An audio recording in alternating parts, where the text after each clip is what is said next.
pemuda yang dikasihi Tuhan, kembali lagi pada saat ini kita akan melaksanakan ibadah gerakan pemuda. Tentunya mari kita siapkan perlengkapan ibadah kita dan juga kita siapkan hati kita untuk beribadah kepada Tuhan. Namun sebelum itu kita akan menyanyikan lagu Mars Gerakan Pemuda.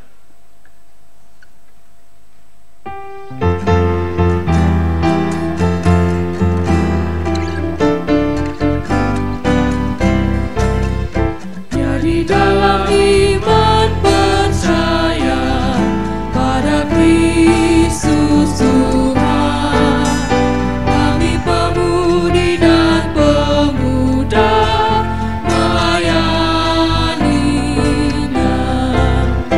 Pada gereja dan masyarakat kami hadir di dalamnya, dalam kasih setia Tuhan sempurnalah. Persoalan dan tantangan teratasilah oleh hikmat dari Tuhan. Kami siap mewujudkan sosok yang benar, itu beban serta tanggung jawab pemudi dan pemuda.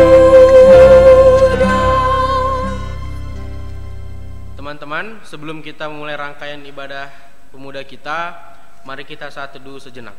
Saat teduh mulai.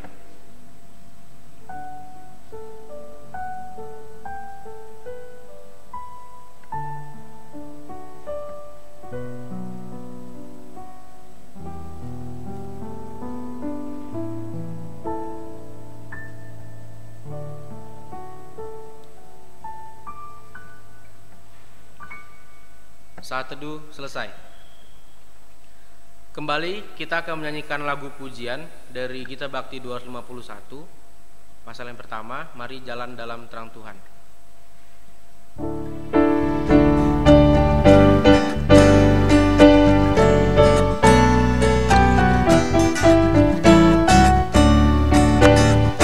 Mari jalan dalam terang Tuhan, mari jalan dalam terang Tuhan. Mari jalan dalam terang Tuhan, mari jalan dalam terang Tuhan. Mari jalan, oh mari jalan dalam terang Tuhan. Mari jalan, oh mari jalan dalam terang Tuhan.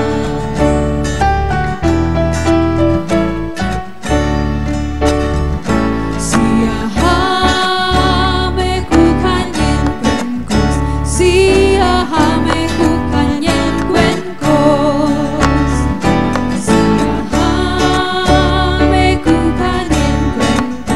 siahameku kanyen kwenkos, siahamba, oh siahameku kanyen kwenkos, siahamba.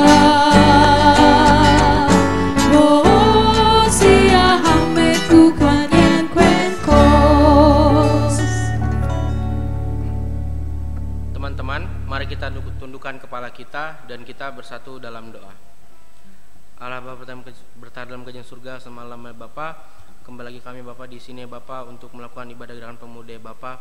Engkau berkatilah ibadah gerakan pemuda kami ini ya Bapa, agar berjalan dari awal, pertengahan hingga akhir Bapa. Engkau berkatilah juga Bapa pemuda-pemudi GPGP Marture Bapa yang mengikuti ibadah di rumah ya Bapa. Engkau berkatilah mereka Bapa, Engkau siapkanlah hati dan pikiran mereka ya Bapa untuk mengikuti ibadah ini Bapa, dan juga pemuda-pemudi yang belum bisa mengikuti ibadah gerakan pemuda Bapa, Engkau berkatilah selalu Bapa agar kemudian di kemudian hari Bapa mereka dapat mengikuti ibadah gerakan pemuda ini ya Bapa. Terima kasih Bapa. Amin.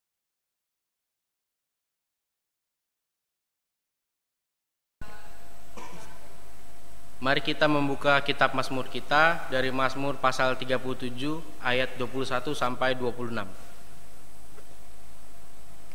Bila kita sudah menemukannya, kita akan membacanya secara berbalas-balasan. Pasal yang ke-21, ayat 21, orang fasik meminjam dan tidak membayar kembali. Tetapi orang benar adalah pengasih dan pemurah. Sesungguhnya orang-orang yang diberkatinya akan mewarisi negeri. Tetapi orang-orang yang dikutukinya akan dilenyapkan. Tuhan menetapkan langkah-langkah orang Yang hidupnya berkenan kepadanya. apabila ia jatuh, tidaklah sampai tergeletak. Sebab Tuhan menopang tangannya. Dahulu aku muda, sekarang telah menjadi tua. Tetapi tidak pernah kulihat orang benar ditinggalkan, atau anak cucunya meminta-minta roti. Tiap hari ia menaruh belas kasihan dan memberi pinjaman. Dan anak cucunya menjadi berkat. Demikianlah bacaan Mazmur kita. Untuk merespon bacaan Mazmur kita mengangkat pujian dari Kidung Muda-Mudi 4, bait yang pertama. Setiamu Tuhanku tiada bertara.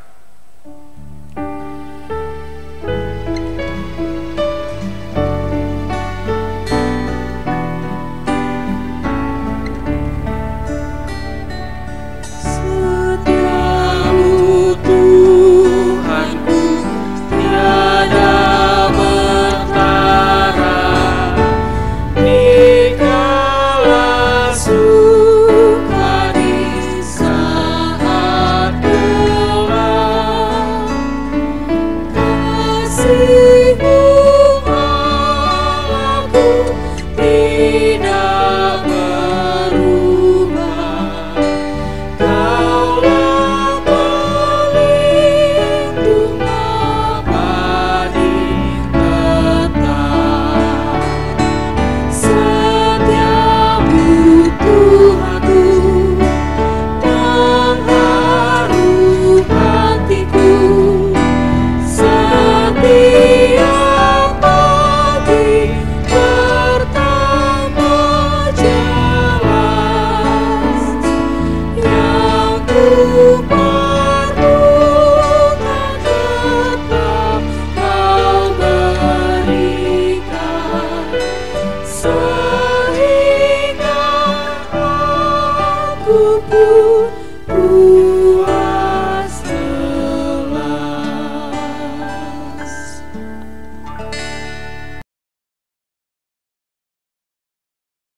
Rekan-rekan pemuda yang diberkati oleh Tuhan, tiba saatnya kita akan masuk ke dalam pemberitaan firman Tuhan. Oleh sebab itu, terlebih dahulu mari mempersiapkan bahan bacaan Alkitab yang pada saat ini terdapat dalam kitab Amsal pasalnya yang ke-17, ayat 21 sampai dengan 26.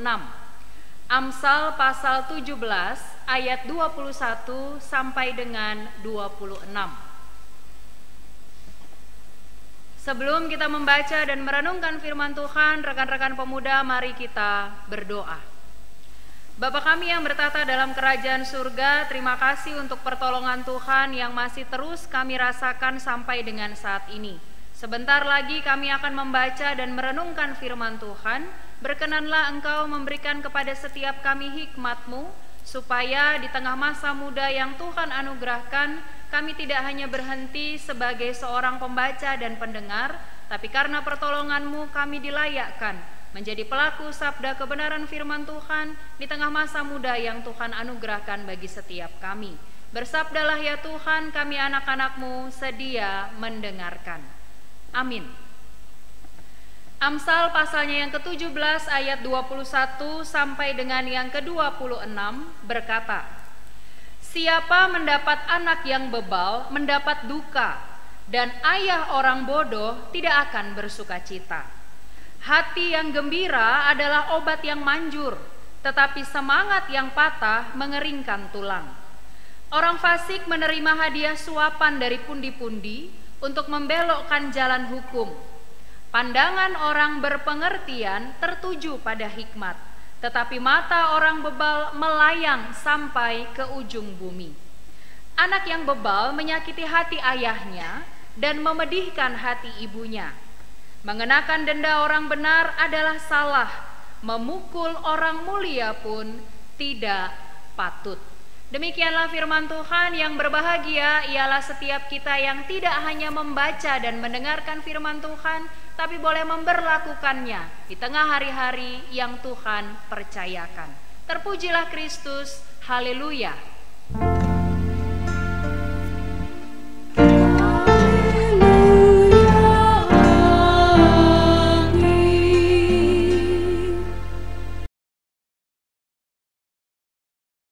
Shalom.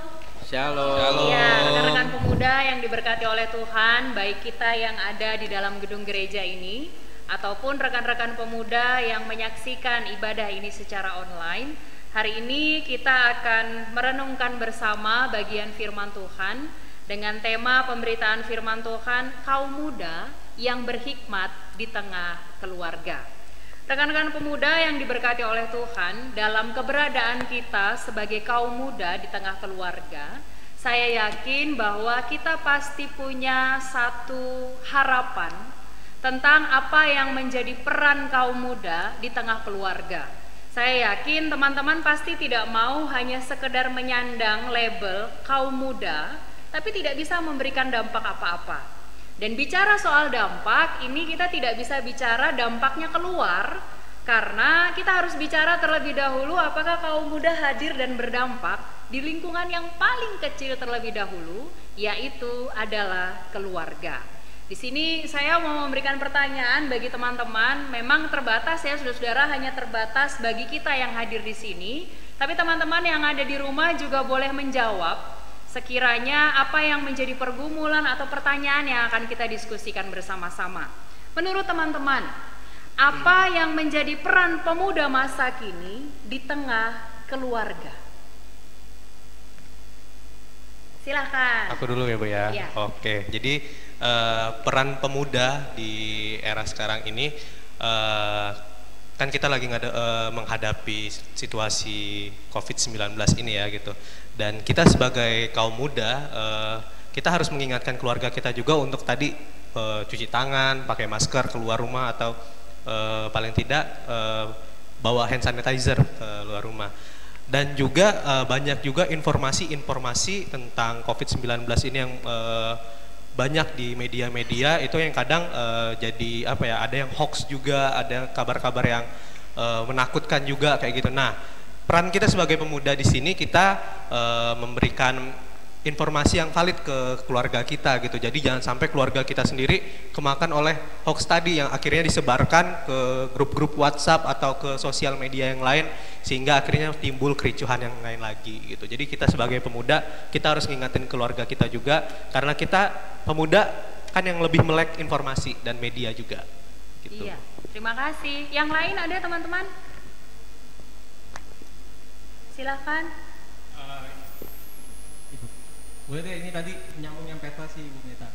Nah kan apalagi sekarang ini kan lagi ibadah online nih, pakai YouTube. Nah pemuda itu yang katanya lebih melek informasi dan teknologi, bisa sebagai motor di keluarganya masing-masing. Misalnya mempersiapkan ibadah online. Ada tuh saya orang tua yang ini kalau ibadah pakai YouTube gimana? Nah pemuda itu yang harus lebih proaktif gitu, mempersiapkan sebelum ibadah. Jadi kita yang lebih melek teknologi bisa membagikan itu kepada orang-orang tua kita atau adik-adik kita, biar kita juga bisa beribadah dengan nyaman di rumah gitu. Kalau untuk masa kekinian banget ya itu sih peran kita sekarang. Oke, iya, terima kasih. Jadi memang betul ya saudara-saudara, diperhadapkan dengan situasi yang seperti ini, kita kan tidak pernah tahu ya bahwa ternyata bangsa dan negara kita juga ada dalam kondisi yang seperti ini. Kalau kita flashback kembali ke belakang, rasanya di tahun lalu itu kita cuma dengar berita, oh ada COVID nih, tapi masih jauh sekali gitu.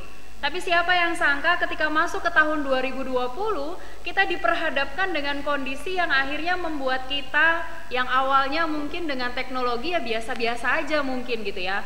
Sekedar kita tahu yang penting ada HP, bisa WA, bisa scrolling Instagram mungkin, bisa buka YouTube, dan mungkin YouTubean itu juga hal-hal yang berkaitan dengan hobinya kita gitu. Tapi di masa sekarang siapa yang tahu gitu ya. Teman-teman pernah kebayang gak sih ibadah online gitu? Dan bukan cuma sendiri, ngajakin satu rumah loh ini gitu, untuk beribadah online di rumah gitu. Dan memang kalau bukan kaum muda yang memprakarsai ya, bagaimana ini tidak dengan maksud menyepelekan para orang tua kita gitu.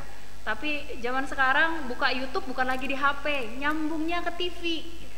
Kadangkala mungkin kita juga perlu belajar gitu, gimana ya pakai kabel apa atau bagaimana caranya, itu juga merupakan sebuah pergumulan. Nah, pertanyaan berikutnya adalah kalau menurut saudara-saudara sendiri hal-hal yang tadi Petra kemudian Brian sebutkan itu sudah sungguh-sungguh nyata ya. Dalam arti nih pertanyaannya saya persempit. Apakah karena tadi yang jawab Petra sama Brian ya, Petra dan Brian juga sudah memfasilitasi keluarga kalian gitu loh. Misalnya kalau mau ibadah minggu atau ibadah keluarga di channel YouTube-nya GPB Marturia, apakah secara khusus Petra dan juga Brian memberi diri untuk bukain nih, oh YouTube-nya ini nih gitu, nyambungin ke TV nih begini gitu. Jadi orang tua kita itu, adik-adik kita cuma tinggal duduk aja, ambil posisi untuk kemudian siap beribadah. Kira-kira udah dilakukan belum ya? Kalau aku sejauh ini sih sudah. Sudah ya? Puji Tuhan sudah. Berlaku ya. Sip. Brian? Sudah dong, sudah di subscribe juga. Oh, subscribe. Jadi langsung muncul. Penting itu ya, bukan cuma dibuka tapi jangan lupa di subscribe. Oh iya. Iya, saudara-saudara, ini yang menjadi hal penting. Bagaimana pemuda itu berperan bukan cuma di luar gitu. Kadangkala yang jadi pola pikir kita, gimana ya aku bisa memberi nilai yang baik, tapi justru lingkungannya sudah jauh di luar gitu. Sementara ketika pemuda Kristen hadir di tengah keluarga, kita lupa bahwa tempat kita belajar yang paling pertama dan utama sebetulnya dimulai dari keluarga kita sendiri. Bacaan firman Tuhan yang kita baca dan renungkan bersama pada malam hari ini, saudara-saudara, dari Amsal pasal 17 ayat 21 sampai dengan 26, ini mengisahkan tentang hubungan antara orang tua dengan anak, secara khusus dikaitkan dengan sifat orang fasik dan juga sifat orang benar. Nah, pertanyaan berikutnya nih yang mau kita sharekan bersama-sama. Kira-kira teman-teman tahu nggak apa ya yang dimaksud dengan orang fasik? Orang fasik itu apa sih? Kira-kira yang terlintas di pikiran teman-teman ketika dengar kata orang fasik. Apa itu orang fasik? Silakan. Orang fasik. Iya, orang fasik. Orang fasik kalau menurut saya itu Bu udah tahu nih, yang benar tuh gini, yang benar tuh gitu, tapi dia tetap nggak mau ngikutin sesuai maunya dia lah. Kalau orang benar ya pasti dia sudah tahu aturan, sudah tahu mana yang benar dan yang salah, ya dia ikuti betul, ikuti yang benar. Dan biasanya orang benar ya pasti hidup bergaul dekatnya juga dengan Tuhan. Iya. Ada pandangan yang lain teman-teman? Kalau aku sih kurang lebih sama dengan Kaola, cuman mungkin mau nambahin sedikit. Kalau orang fasik mungkin lebih kayak lebih bebal terus udah bebal dia mungkin menyombongkan diri juga gitu. Terus tapi kalau orang benar yang pasti dia hidup mengikuti perintah Tuhan, firman Tuhan gitu.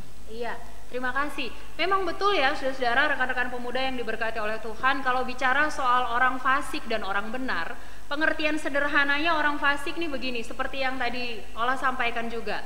Dia tahu tapi tidak pernah meyakini sehingga dia tidak pernah mau melakukannya. Jadi itu pemahaman sederhana dari orang fasik. Kita tahu nih firman Tuhan katakan begini, salah satu contoh dalam 10 firman Tuhan ya, tidak boleh mencuri misalnya. Tahu, tapi tidak meyakini bahwa itu adalah firman Tuhan dan tidak mau melakukannya. Sedangkan ketika kita bicara tentang sifat orang benar, saudara-saudara punya jawaban tadi saya rasa sudah sangat tepat gitu. Orang benar ini mah kalau dalam pemahaman kita sekarang nggak usah dijelaskan, kita pasti tahu ya mana yang disebut sebagai orang yang benar dan mana yang disebut sebagai orang yang tidak benar. Nah, secara khusus kita akan lihat beberapa ciri orang fasik dalam pemberitaan firman Tuhan pada saat ini. Ada 4 ciri orang fasik, saudara-saudara. Yang pertama, bebal. Tadi Lamria sudah sempat sebutkan ya, bebal gitu. Bebal itu kira-kira apa ya artinya ya? Bebal, ngeyel Bu, ngeyel. Jadi kalau ya kayak kata Kaola tadi udah tahu yang benar apa nggak dilakuin, terus diingetin ngeyel gitu Bu, bebal. Orang Jawa bilang dablek ya. Keras kepala. Keras kepala, betul. Jadi pembangkang ya. Jadi misalnya ini contoh nyata, orang tua ngomong Kalau alfabet ya baru sampai huruf C. Kalau orang bebal ngomongnya udah sampai huruf apa tuh? Z. Udah sampai Z. Kalau ada huruf lain setelah Z, nah itu dia tuh. Jadi bebal itu betul ngeyel, nggak bisa dikasih tahu. Jadi dia menganggap bahwa apa yang ada di pikirannya, apa yang dia lakukan itu udah yang paling benar. Meskipun orang lain kasih nasihat gitu, enggak mental sama dia gitu, enggak jangankan masuk gitu ya, lewat aja enggak ke dia. Itu yang pertama, ciri orang fasik bebal. Ciri yang kedua dalam bacaan firman Tuhan, menerima suap. Nah ini nih, menerima suap nih kira-kira apa yang saudara pahami nih? Suap yang seperti apa nih? Kalau saya suap yang saya pahami sih politik ya Bu. Oke. Itu aja sih. Politik. Iya. Apalagi nih kira-kira? Kalau ada politik nggak sih dalam keluarga kira-kira nih? Kalau Pasti menurut ada saya dari semua aspek kehidupan tuh ada politiknya Bu. Oke. Karena menurut saya politik itu adalah seni sebenarnya Bu. Tapi tergantung kembali lagi bagaimana orang itu menggunakan politik tersebut Bu. Untuk hal yang baik atau yang negatif. Negatif. Kalau teman-teman sendiri nih misalnya dalam pergaulan, pernah nggak mengalami yang seperti ini nih? Menerima suap? Pernah. Pernah ya? Pernah. Nyata ya berarti ya? Pasti. Kalau aku sih enggak Bu, belum pernah. Belum pernah Belum ya? pernah. Semoga kalaupun pernah terbebaskan dari semua itu ya. Diampuni Nggak dosanya, mudah Ibu. tergoda ya dengan hal tersebut. Tapi ini ciri yang kedua dari orang fasik, dia menerima suap. Gitu. Menerima suap dalam arti bukan cuma bicara soal uang. Ya. Bisa jadi soal kekuasaan, misalnya kalau aku dibantu ngerjain ini, nanti namamu aku angkat-angkat deh. Oh, iya. Itu buat kita mungkin hal sederhana, tapi itu loh bagian dari suap. Kalau kamu bantu aku, nanti sama dia atau sama orang itu aku bilang, oh yang kerjain semuanya itu Benny misalnya. Oh yang berjerih lelah itu Ola misalnya. Padahal nggak juga gitu. Hanya supaya mendapatkan sebuah nama. Jadi ciri yang pertama dari orang fasik tadi bebal. Kemudian yang kedua menerima suap. Yang ketiga ini yang dalam bacaan firman Tuhan dikatakan matanya melayang-layang ke ujung bumi. Kalau bahasa sederhananya bisa dikatakan ini agak jelalatan. Jelalatan bukan dalam arti yang bagaimana ya, tapi matanya itu liar melihat ke sana kemari dan bukan hanya melihat ke arahnya Tuhan. Saya yakin saudara-saudara kita tahu arah pandangan kita itu kan, kalau saudara-saudara kita muslim ada pakai istilah kiblat ya. Arahnya tuh jelas tuh ke depan. Tapi orang fasik ini meskipun dia tahu harus lihat ke depan, matanya itu jelalatan dalam tanda petik ke kanan ke kiri gitu. Iya kalau akhirnya sudah lihat kanan kiri dia ingat buat lihat lurus ke depan lagi. Sayangnya enggak. Jadi keterusan lihat kanan, lihat kiri, lihat kanan, lihat kiri sampai lupa mana jalannya Tuhan. Itu ciri orang fasik yang ketiga. Ciri yang keempat, orang fasik itu menyakiti hati orang tua. Nah, ini hal sederhana nih, tapi kalau saya pribadi, saya juga pernah ada dalam posisi sebagai seorang anak. Anak mana sih yang nggak pernah menyakiti hati orang tua? Bener nggak, saudara? Benar. Entah itu sadar atau tidak, Ya. pasti kita pernah nyakitin hati orang tua ya. Mungkin orang tua sampaikan kalau dia merasa sakit hati, atau bahkan yang tidak tersampaikan oleh orang tua, mungkin kita pernah lakukan. Ada nggak teman-teman yang bisa sharing tentang pengalaman saudara-saudara pernah yang saudara-saudara sadar ya, kita menyakiti hati orang tua? Boleh sharing pengalaman yang menurut saudara-saudara ngeh akhirnya, wah aku nyakitin hati orang tuaku nih. Silakan. Aku dulu deh, Bu. Oke, silakan. Ya, jadi kalau nggak berdusta juga sih kalau pernah menyakiti hati orang tua, pasti pernah. Mungkin pengalaman beberapa kali sih memang dulu karena mungkin terlalu ini ya, kita merasa benar, orang tua juga merasa yang ini yang benar gitu. Kita juga merasa yang ini yang benar kayak gitu. Sampai akhirnya kita karena kita menolak ininya orang tua, kemauannya orang tua, akhirnya kita malah keluar kata-kata yang menyakiti hati orang tua, yang kayak mungkin gitu. Aku sih nggak pernah sih ngomong aku nggak minta dilahirin di dunia ini kayak gitu. Mungkin ada beberapa teman-teman kita yang mungkin ngomong kayak gitu sih gitu. Tapi kalau aku pribadi, puji Tuhan belum pernah sampai ngomong seperti itu. Tapi pernah membangkangnya itu dalam artian ya enggak, aku maunya kayak gini, kayak gitu, aku maunya kayak gini, aku pengennya kayak gini gitu. Tapi orang tua ini yang terbaik itu yang seperti ini, yang orang tua mampu itu seperti ini, sampai akhirnya kita, mungkin orang tua nggak tahu ya kayak gitu Bu, tapi kita dalam hati saya ngomong, kok anak-anak lain bisa ya, kenapa saya enggak, kayak gitu. Mungkin ya orang tua saya nggak tahu saya ngomong kayak gitu, tapi kalaupun tahu mungkin orang tua saya bakal sakit hati juga sih dengan perkataan yang seperti itu gitu. Jadi yang sampai saya sesalkan sampai saat ini, karena saya pernah berpikir, walaupun nggak tersampaikan ke orang tua, pernah berpikir kenapa anak-anak lain bisa, saya nggak bisa gitu. Oke, iya bener ya, ada kata-kata aku nggak minta dilahirin ya. Semoga ini bukan karena Petra suka nonton sinetron ya. Enggak. Soalnya harapannya sih yang seperti itu cuma ada di dunia persinetronan gitu ya, tidak nyata gitu. Drama. Iya, drama. Ada lagi yang lain saudara? Contoh nyata nih menyakiti hati orang tua. Kalau saya mau nambahin dikit sih Bu. Siap. Sebenarnya kalau menurut saya, kita menyakiti hati orang tua itu tidak sesuai dengan ekspektasi orang tua akan diri kita gitu Bu. Jadi saya tuh pikir sesimpel itu sebenarnya kita bisa menyakiti hati orang tua. Kalau terlepas dari berbagai kemauan orang tua, intinya menurut saya cuma satu, orang itu mau kita jadi anak yang baik sebenarnya Bu. Tapi ya itu tadi sih Bu, memang kalau perjalanan hidup saya memang saya anak yang nakal dari SD, SMP, SMA, kuliah pun saya nakal gitu. Memang Ben. Dengan oh ya, dia tahu banget nih Bu. Jangan buka kartunya.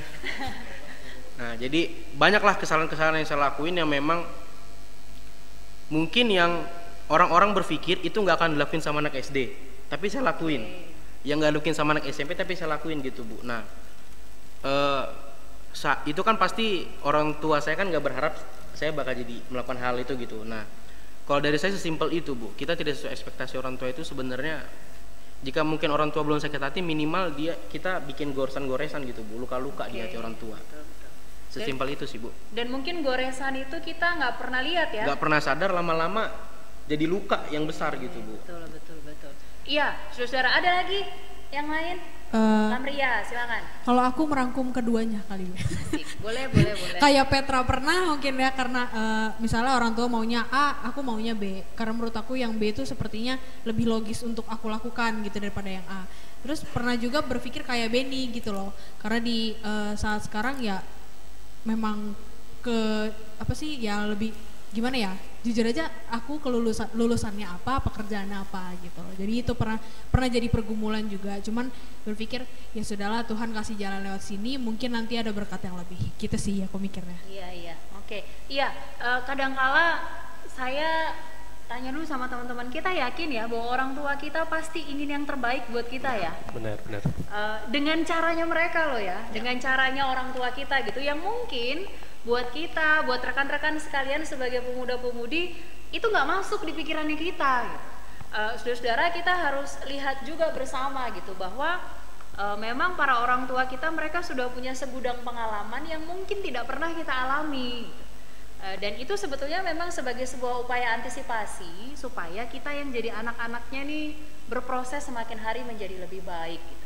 Saya bersyukur ketika tadi mungkin teman-teman sudah share ya, beberapa dari antara kita sudah share tentang bagaimana pendapat teman-teman atau mungkin pengalaman saudara-saudara sendiri tentang menyakiti hati orang tua. Dan firman Tuhan mengingatkan kita bersama pada saat ini bahwa salah satu ciri orang fasik yang kita lihat bersama lewat pemberitaan firman Tuhan ini adalah ketika secara sadar ataupun tidak kita menyakiti hati orang tua. Jadi itu bukan cuma bicara, kadangkala kan ketika bilang menyakiti hati orang tua atau ngebantah orang tua, ngelawan orang tua itu dosa. Tidak berhenti sampai di situ, ternyata kita masuk dalam kategori orang fasik. Dan orang fasik itu tidak berkenan di hadapan Tuhan. Dan ini salah satunya, sekiranya ini boleh membuka wawasan berpikir baik kita yang ada di sini atau teman-teman yang mengikuti ibadah secara online.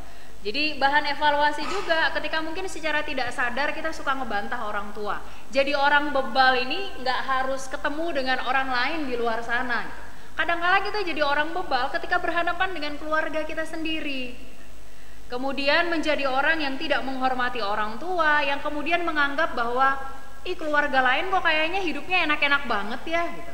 Anak-anak teman-temanku yang lain kok kayaknya dibebasin ke sana kemari, mau makan ini, makan itu, mau kerjain ini, itu kok bebas. Aku kok enggak gitu. Ketika kita mulai membandingkan segala sesuatunya, ternyata saudara-saudara itu bukan hal yang berkenan di hadapan Tuhan. Bagian dari ciri-ciri orang fasik. Ini yang pertama tentang orang fasik. Bagaimana tentang orang benar? Orang benar di sini dalam pemberitaan firman Tuhan cirinya cuma satu, tapi merangkum segala sesuatunya. Dalam kitab Amsal dikatakan ciri orang benar adalah pandangannya tertuju pada hikmat. Wah, hikmat ini bukan hikmat manusia, tapi bicara soal hikmat, ya hikmat Tuhan. Dan ketika dikatakan pandangannya tertuju pada hikmat Tuhan, kalau pandangannya saja sudah tertuju pada hikmat Tuhan, berarti kira-kira langkahnya tertuju kemana? Ke depan juga ngikutin hikmat Tuhan ya. Orang pernah katakan dari mata turun ke hati. Jadi kalau matanya sudah melihat dan tertuju pada satu hal yang baik, pasti hati dan langkahnya juga ngikut gitu. Jarang ada orang lihatnya ke depan tapi jalannya ke kiri atau ke kanan. Oh, itu nabrak pasti. Dan ini yang harus kita renungkan bersama-sama dalam kehidupan kita sebagai kaum muda. Sehingga saudara-saudara yang diberkati oleh Tuhan dalam ibadah gerakan pemuda yang kita lakukan bersama-sama pada saat ini, dari bagian firman Tuhan yang kita baca dan renungkan bersama-sama, saya mengajak kita untuk merenungkan dua hal. Yang pertama, mari berproses menjadi kaum muda yang benar menurut pandangan Tuhan. Jadi saudara-saudara, silakan kita mengevaluasi diri kita masing-masing. Sampai di titik ini, jalanku udah benar belum ya? Dengan berbagai macam prestasi yang sudah kita raih, dengan beragam kebahagiaan yang menurut kita itu jadi kebutuhan kita, mari kita evaluasi, sudah benar belum ya menurut Tuhan? Jangan-jangan selama ini yang kita rasa baik ternyata membawa kita pada predikat, oh ini nih orang fasik gitu, tanpa kita sadari. Dikasih tahu nggak mau, dikasih nasihat ngibrit, pergi gitu ya, nggak peduli dan lain sebagainya gitu. Dan ternyata itu masuk dalam kategori sebagai orang fasik. Jadi yang pertama yang harus kita lakukan, mari pastikan dan berproses menjadi kaum muda yang benar menurut pandangan Tuhan. Jadi bukan menurut pandangannya kita ya sebagai manusia. Kalau hal ini sudah kita lakukan, baru bisa kita berproses ke yang kedua yang menjadi tema kita gitu. Berproses menjadi kaum muda yang berhikmat di tengah keluarga.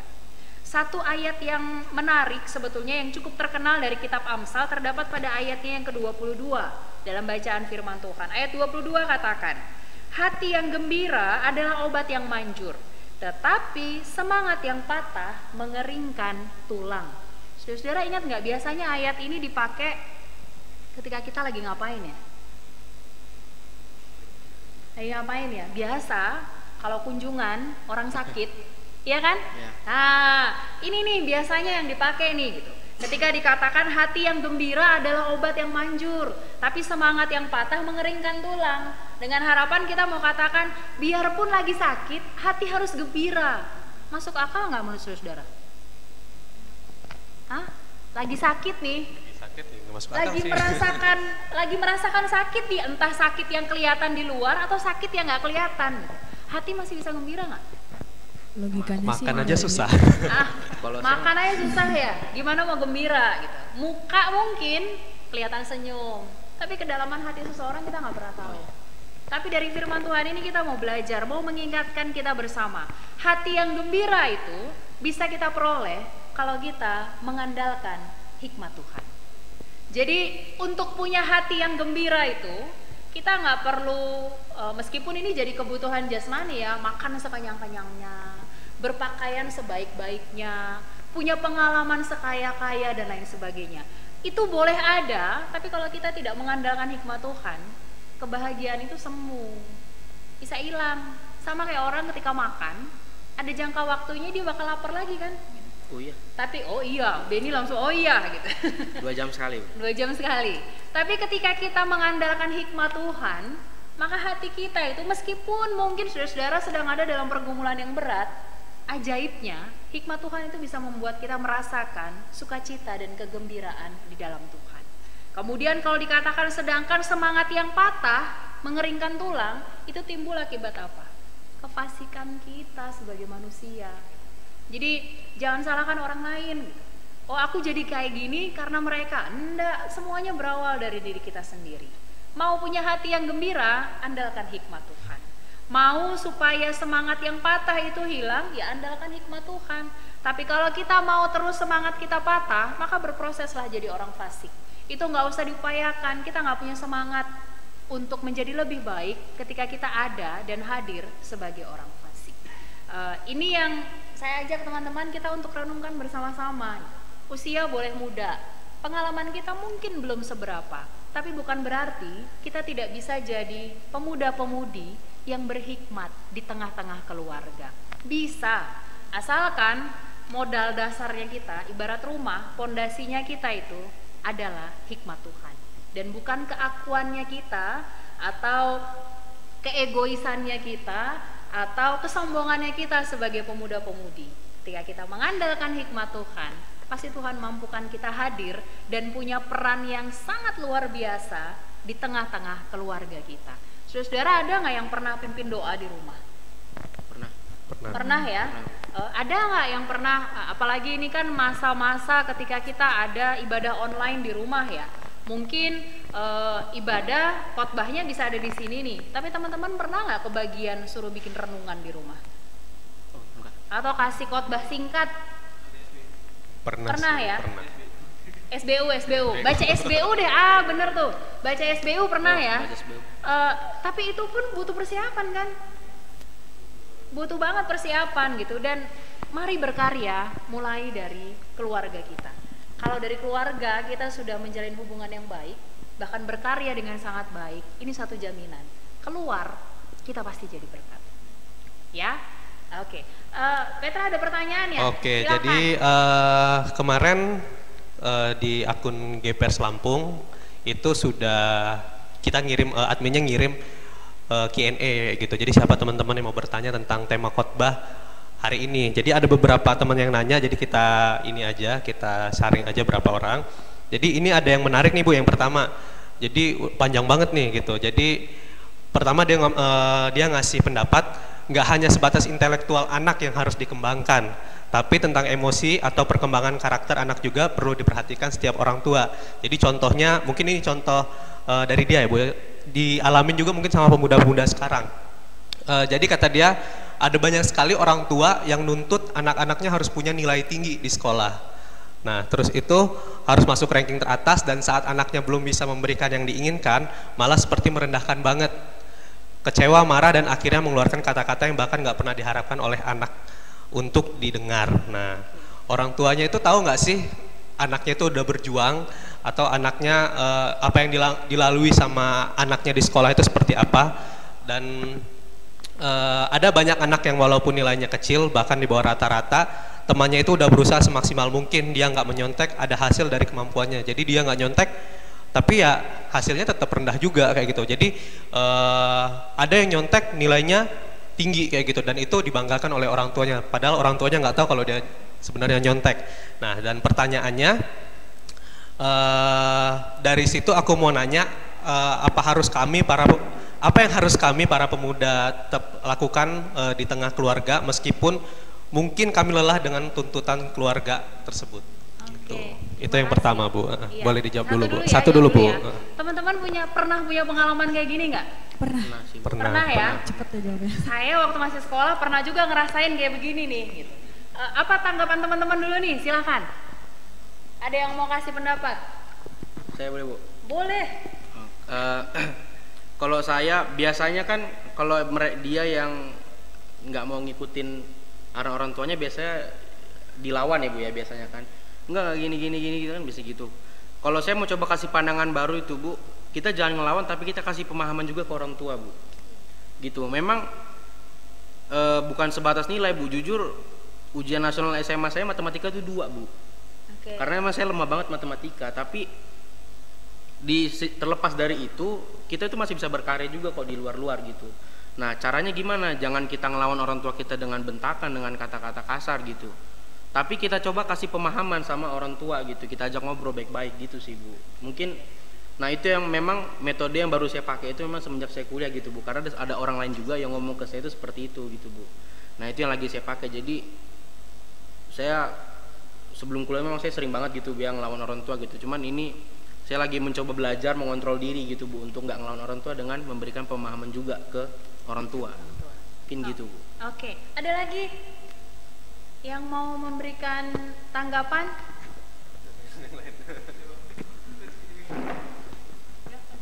Sudah? Sudah, itu dulu. Sudah. Iya, saudara-saudara, mungkin kita pernah merasakan ya hal-hal yang seperti ini, dan saya rasa ini hal yang umum dirasakan ketika kita ada dalam posisi sebagai anak. Gitu. Tadi di awal kan saya ngomong gitu ya, orang tua mana lah yang nggak mau anaknya itu sukses. Gitu. Tapi di satu sisi mungkin orang tua juga nggak pernah tahu apa yang kita gumuli, entah itu di sekolah, di kuliah, ataupun di pekerjaan. Kalau ini mungkin konteksnya dalam pendidikan ya, entah yang sekolah ataupun kuliah ya. Cuma seperti yang tadi Benny bilang, kasih pemahaman gitu ya. Atau dengan kata lain, kita komunikasikan sama orang tua. Jadi ada ilmu psikologi yang katakan orang tua itu harus bisa jadi teman. Dan itu nggak bisa cuma satu sisi gitu. Jangan cuma orang tua yang menempatkan diri jadi teman anaknya, tapi anaknya nggak mau jadiin orang tua temennya gitu. Orang tua sudah mencoba untuk terbuka akan segala sesuatu, tapi anaknya tetap aja di-keep betul-betul segala sesuatu yang ada dalam dirinya gitu. Jadi ketika bicara soal komunikasi ini pasti dua arah. Bagaimana mungkin orang tua menyampaikan karena apa yang diharapkan nggak sesuai dengan kenyataan gitu ya. Maka kita pun punya hak untuk menyampaikan sama orang tua. Caranya tadi bagaimana? Benny sampaikan sendiri, jangan dipakai dengan ngelawan gitu. Orang tua mana lah yang nggak emosi kan? Kalau lagi anaknya lagi diingetin, tiba-tiba anaknya suaranya lebih tinggi atau lebih melengking dari orang tua, atau ngebantahnya lebih kuat dari orang tua, ya pastilah gitu. Tapi bagaimana kita belajar mengkomunikasikan dan menganggap bahwa orang tua itu ya temannya kita gitu. Teman-teman mungkin punya pengalaman sama temen, kita bisa sharing ya. Mamaku marah nih gini gitu. Papaku marah nih begini. Coba jadikan orang tua sebagai kawan kita di rumah. Karena ini satu prinsip saya, kalau kita punya sahabat atau punya teman di luar, kita share atau kita curhat, informasi bisa bocor. Bener gak sih? Tapi kalau kita share sama orang tua, bocor nggak? Enggak sih, sejauh ini. Enggak ya, yang kita dapat apa? Nasihat. Bahkan, saudara-saudara, kalau kita melakukan kesalahan yang terbesar sekalipun, ketika kita jadikan orang tua kita sebagai sahabat, sebagai teman, seterpuruk apapun, orang tua menguatkan kita. Dan itu cuma didapat ya dari orang tua. Gitu. Jadi bagaimana usul saja gitu untuk teman-teman yang tadi tanya ya, sempat tanya di akunnya GP Menara Iman, GP Marturia, salah kan? Tentang bagaimana kita mengkomunikasikan apa yang jadi pergumulan kita dengan orang tua. Pasti bisa, tinggal ya kita lah yang jadi kaum muda cari waktu yang tepat. Jangan orang tua pas lagi capek-capeknya, ibu kita lagi masak gitu ya, lagi masak, "Mamu mau begini, wah itu udah jangan ditanya, pasti kena udah itu." Atau papa atau ayah kita baru pulang dari pekerjaan atau sedang ada pergumulan, kita yang perlu bijak-bijak memilih waktu, bijak-bijak juga lihat kondisi, karena nggak ada hal yang tidak bisa dikomunikasikan ketika kita punya niatan yang baik, pasti bisa dipahami. Ya. Oke, selanjutnya ini ada dari Derek ya. Jadi dia nanya, Derek nanya nih, bagaimana cara pemuda atau pemudi mampu menunjukkan berkat di tengah keluarga? Karena terkadang kita hanya fokus di pelayanan luar, justru di rumah terlupakan. Oke. Benar ini ya? Benar banget. Yang akhirnya kita lihatnya, aku harus berdampak buat orang lain di luar. Sementara orang lain di dalam, karena ketemunya tiap hari, kita nggak sepele dong.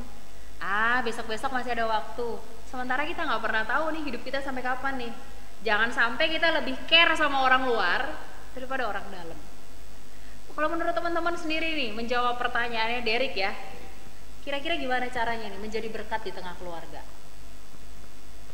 Seperti Persekutuan apa? tadi Bu, Ya? yang persekutuan tadi kita yang pimpin ibadahnya mungkin kayak gitu. Oke, boleh.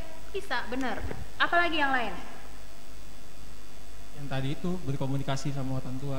Berkomunikasi. Jadi kan berkomunikasi kan nggak hanya satu arah, dua arah. Jadi sekalian juga dapat nasihat, sekalian juga kita pendapat, sekalian juga kita bisa sama-sama belajar beribadah. Misalnya ya nggak perlu harus kayak kita beribadah, ada kalanya beribadah yang kusuk banget, tapi ada kalanya kita ya sekedar diskusi, sharing. Itu kan lebih mudah diterima sih harusnya daripada kita dengan satu arah gitu.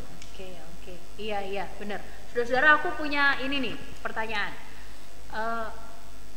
Pernah nggak sih ngajarin orang tua, misalnya nih ya, kita kondisikan orang tua kita nggak tahu pakai gadget, nggak bisa nih pakai gadget, ya. Nah, udah kebaca ya arahnya kemana ya. Dan lucunya kita kesel. Nah, itu dia tuh. Jadi misalnya nih orang tua kita bilang, nah ajarin dong gimana balas chat WA. Buat kita gampang banget kan itu ya.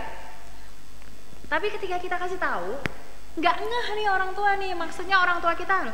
Ini gimana? Nanti sebentar-sebentar tanya lagi, sebentar-sebentar tanya lagi. Itu baru WA loh yang sederhana. Bayangin ngajarin buka YouTube di TV. Nggak semua bisa ya. Dan kadang kala emosinya kita nih, itu udah mendidih. Ujung-ujungnya apa? Ibadah nggak jadi. Jadinya apa? Berantem. Bener nggak sih? Ini teman-teman ketawa nih, aku mengandaikan ini pasti pernah terjadi. Karena saya pernah mengalaminya. Pernah ada di kondisi seperti ini juga. Dan bicara soal jadi berkat buat orang lain, anehnya kita sanggup loh ngajarin orang lain di luar sana dengan sangat telaten.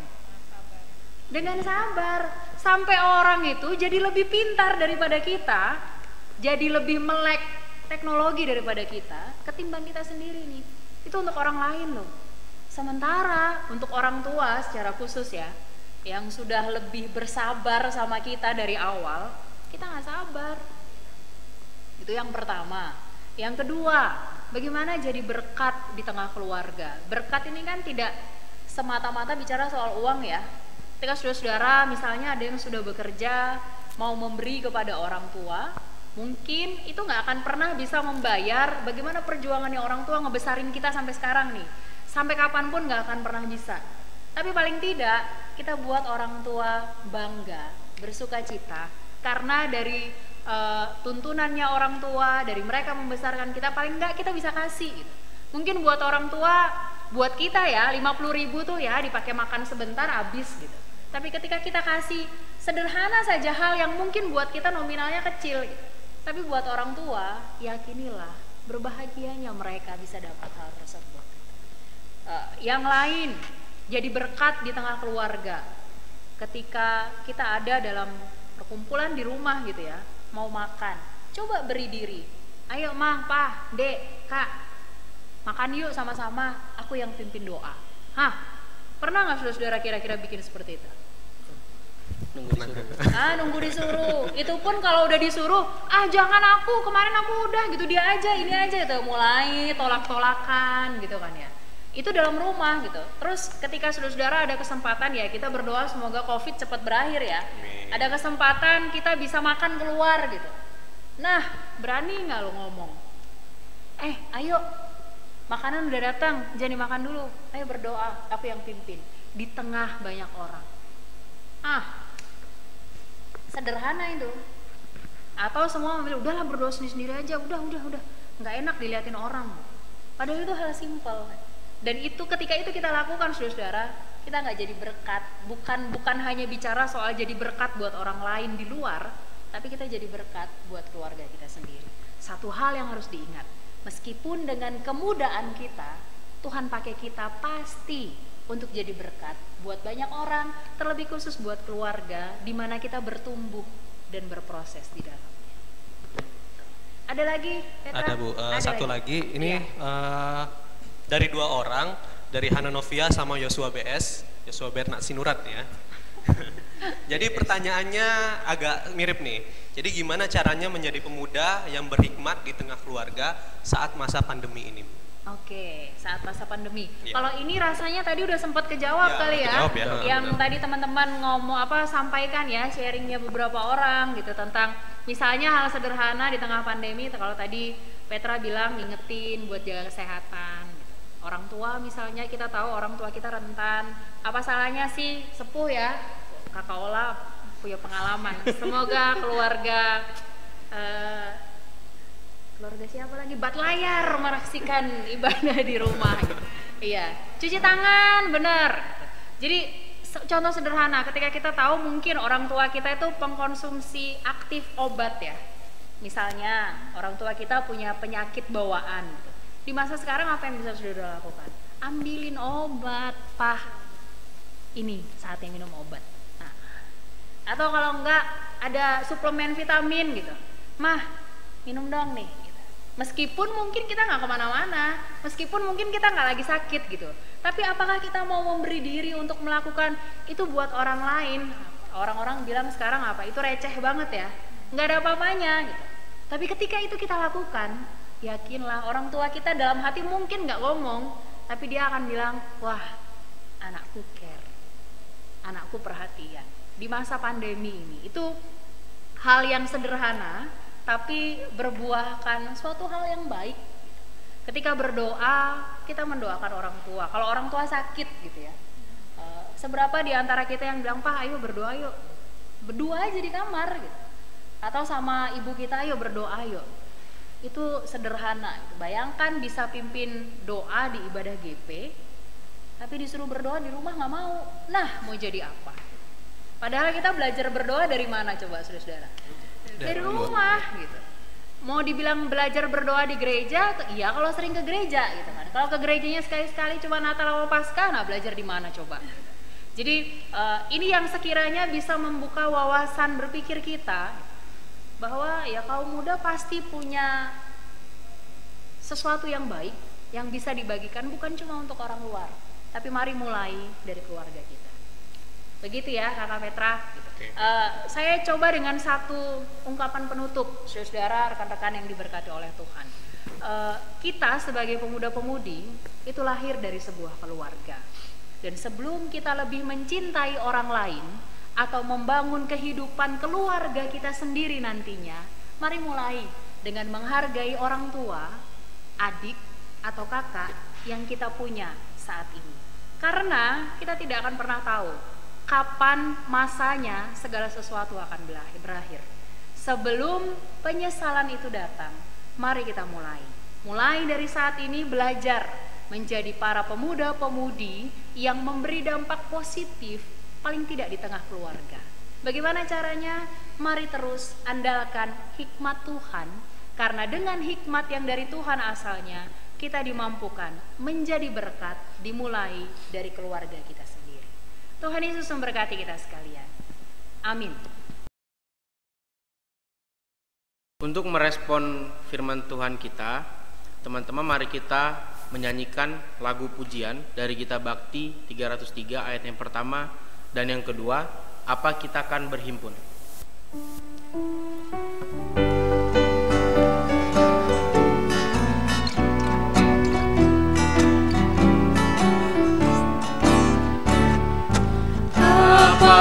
Kita akan berhimpun, ikut umat yang kudus di tepi aliran sungai dari tata penebus. Amin, kita pun berhimpun bersama orang suci yang di situ. Di tepi aliran sungai hidup dari tata penebus.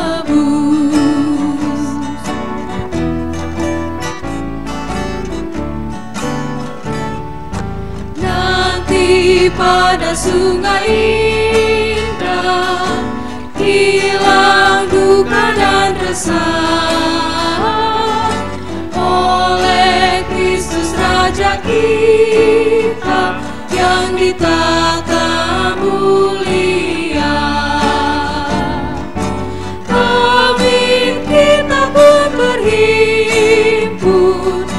bersama orang suci yang di situ, di tepi aliran sungai hidup dari tatapan penebus.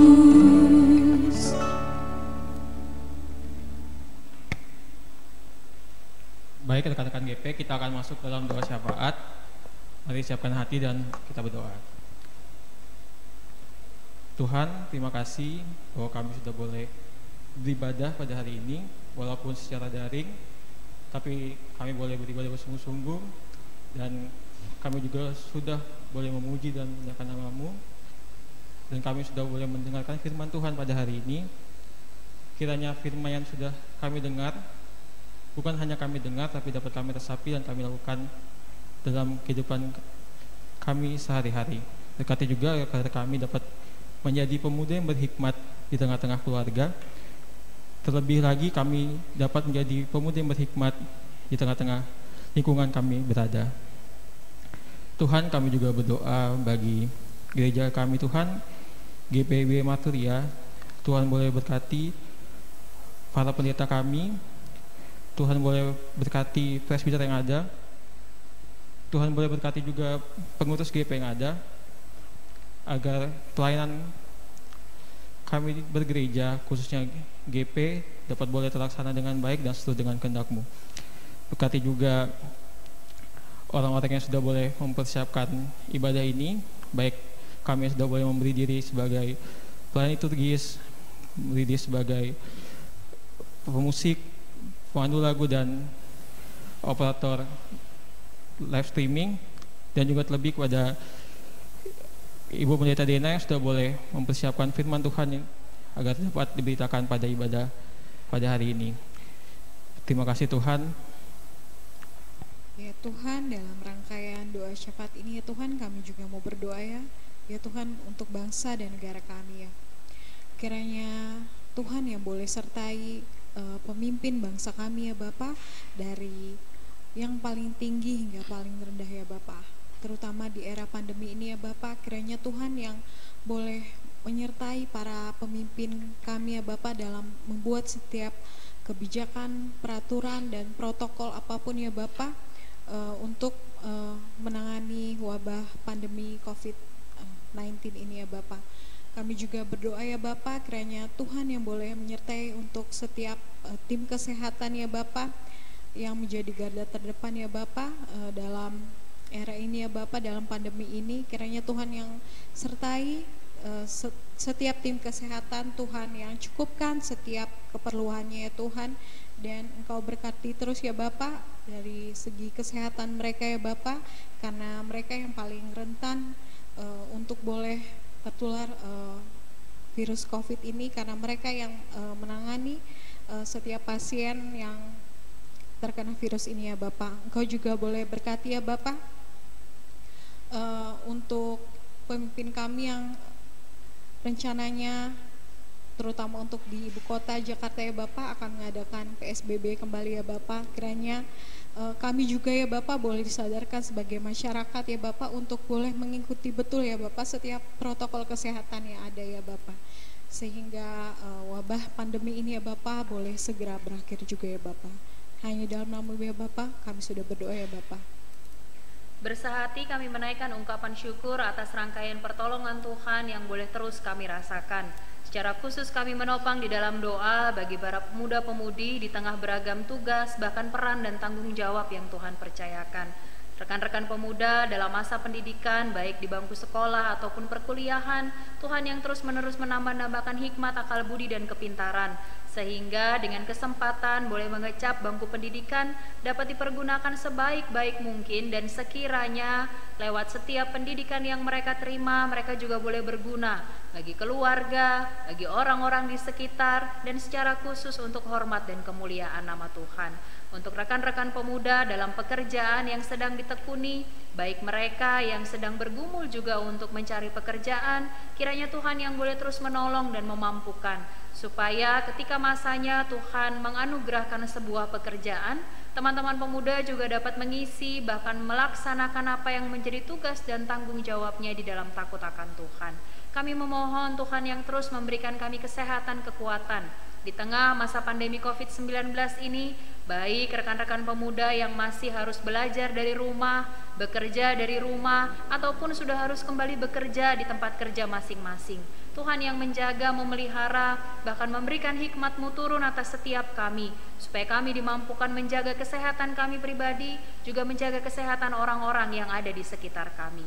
Beragam gumul juang kehidupan yang harus dihadapi oleh rekan-rekan pemuda, mereka yang bergumul mencari pasangan hidup, bergumul mencari pekerjaan, ataupun beragam pergumulan kehidupan.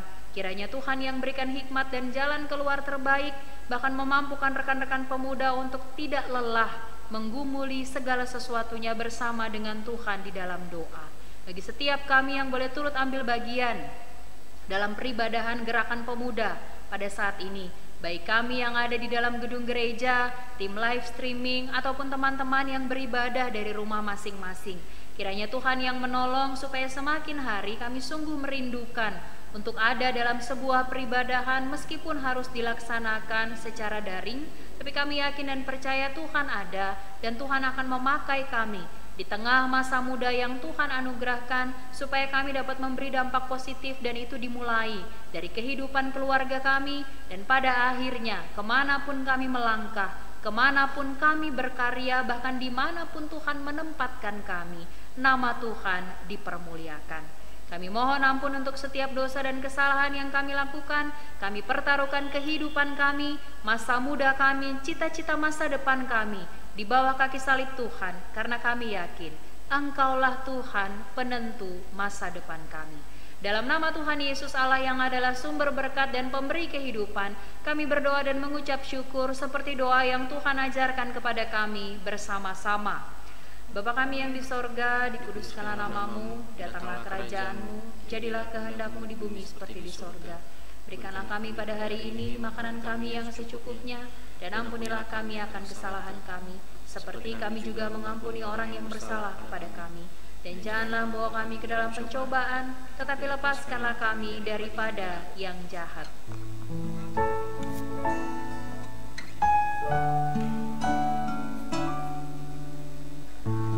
Karena Engkaulah yang mempunyai kerajaan dan kuasa dan kemuliaan sampai selama-lamanya.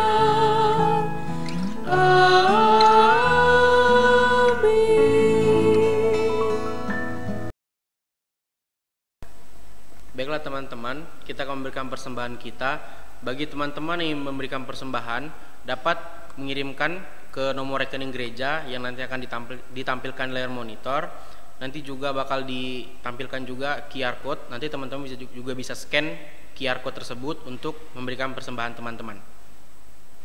Sebelum kita memberikan persembahan, mari kita angkat pujian kita dari Kidung Jemaat 295 ayat yang pertama dan yang kedua, Andai Ku Punya Banyak Lidah. Indah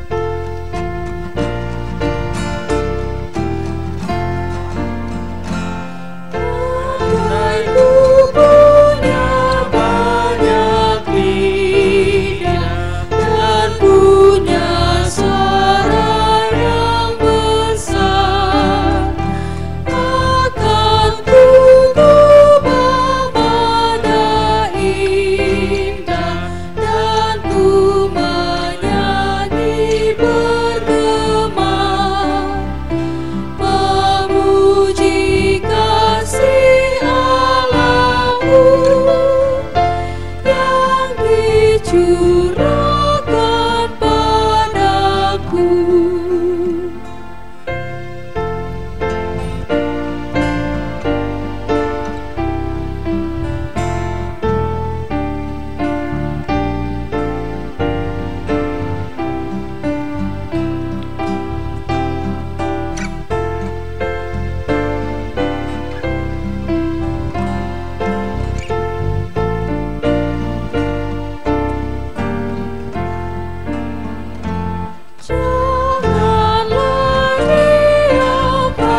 jiwaku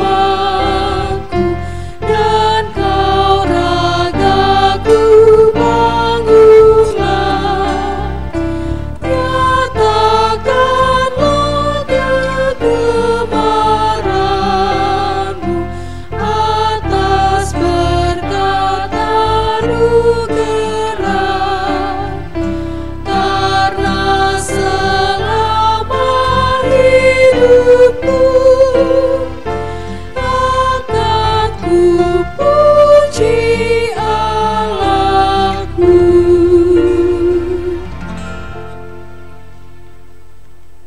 Kita masuk dalam doa persembahan.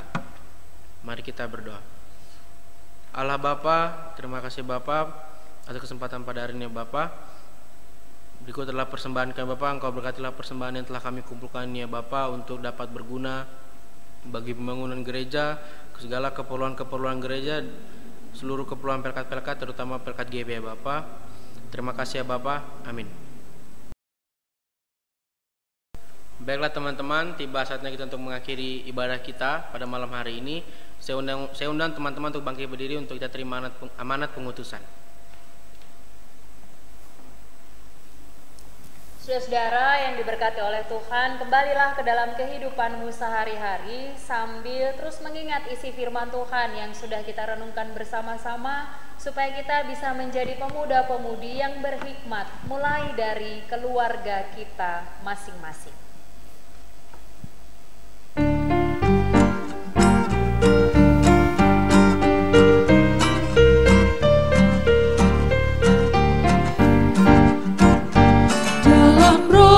Yesus Kristus kita satu tetap, dalam Roh Yesus Kristus kita satu tetap, mendoakan semua jadi satu kelak, biar dunia tahu bahwa kita muridnya dalam kasih tubuh Kristus yang esa.